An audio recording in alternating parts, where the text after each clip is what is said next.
Արցախի խորհրդանիշ «Մենք ենք մեր սարերը» տատիկ-պապիկը արձանն Ադրբեջանի կողմից վանդալիզմի է ենթարկվել։ Սոցցանցերում տարածվում են այդ մասին փաստող նոր տեսանյութեր։ Մասնավորապես, ազգությամբ թալիշ ադրբեջանցի լրագրող Ռահիմ Շալին այս մասին գրառում է կատարել ՑԻ իր միկրոբլոգում, արձանի տեսանյութը հրապարակելով։ Ադրբեջանցիների կողմից վանդալիզմի է ենթարկվել «Մենք ենք մեր սարերը» պատմական հուշարձանը, որը համարվում է Արցախի խորհրդանիշ, նշել է Շալիը։ Նրա ներկայացրած տեսանյութում արձանի վրա, առջևի հատվածում, երևում են ադրբեջաներենով արված տարբեր գրառումներ։ Լրագրողի հրապարակման մեկնաբանություններում մեկ ուրիշ օգտատեր այլ տեսանյութ է հրապարակել, որում հուշարձանի տարբեր մասում ևս երևում են ադրբեջաներենով արված փորագրումներ ու գրառումներ։ 2023 թվականի սեպտեմբերի 19-ին Արցախի դեմ Ադրբեջանի ռազմական ագրեսիայից, դրան հաջորդած էթնիկ ստումից ու հայաթափումից հետո է հատկապես «Մենք ենք մեր սարերը» արձանը գտնվում ադրբեջանցիների թիրախում։ Այս ընթացքում համացանցում պարբերաբար տարածվել են տարբեր լուսանկարներ ու տեսանյութեր, արձանը վանդալիզմի ենթարկելու, Ադրբեջանի դրոշով կոթողի մոտ լուսանկարվելու, հայերի հասցեին վիրավորական արտահայտություններ անելու գրառելու հետ կապված։ Ժամանակ առ ժամանակ Ադրբեջանում նույնիսկ հայտարարություններ են հնչում հայկական այս հուշարձանը քանդելու վերաբերյալ։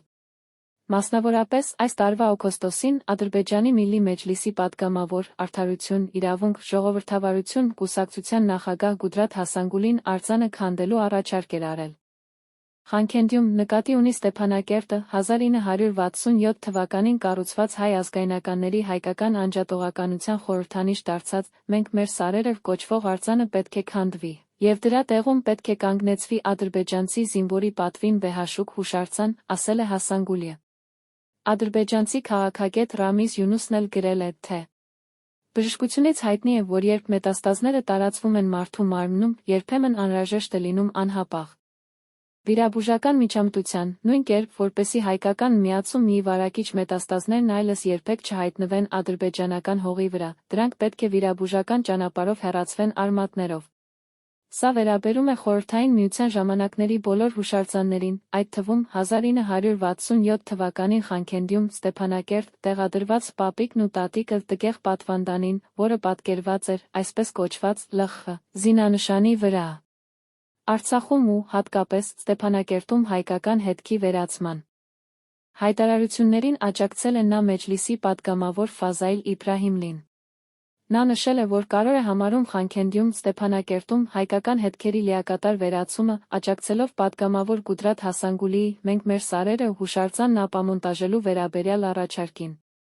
Խանքենդիում կան տգեղ պատկերներ, դրանք, բնականաբար, պետք է հեռացվեն այնտեղից, նշել է պատգամավորը, հայտարարելով, ովքեր հարցը ներկայացնում են որպես մշակույթի ոչնչացում, թաքցնում են իրենց իրական մտադրությունները։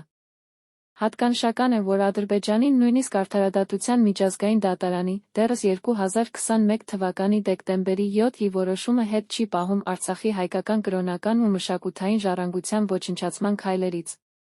Դատարանն Ադրբեջանին պարտավորեցրել է ձեռնարկել անհրաժեշտ բոլոր միջոցները, կանխելու պատժելու վանդալիզմի պղծման այն գործողությունները, որոնք ազդում են հայկական մշակութային ժառանգության վրա։ Չնայած Արցախում իր վարած մշակութային վանդալիզմի քաղաքականությանը, երեկ Ադրբեջանը նորից ընտրվեց ՅՈՒՆԵՍԿՕ-ի համաշխարհային ժառանգության կոմիտեի անդամ, պարտավորվելով պահպանել մշակութային հուշարձանները։ Ակնհայտ է, որ Արցախի հայկական կրոնական, պատմական ու մշակութային ժառանգությունը շարունակում է վտանգված լինել։ Բաքուն չի հրաժարվել ու չի հրաժարվելու Արցախի բնակավայրերից հայկական հետքը վերացնելու, դրանց հայկականության դիմագիծը փոխելու ադրբեջանականացնելու գործընթացից։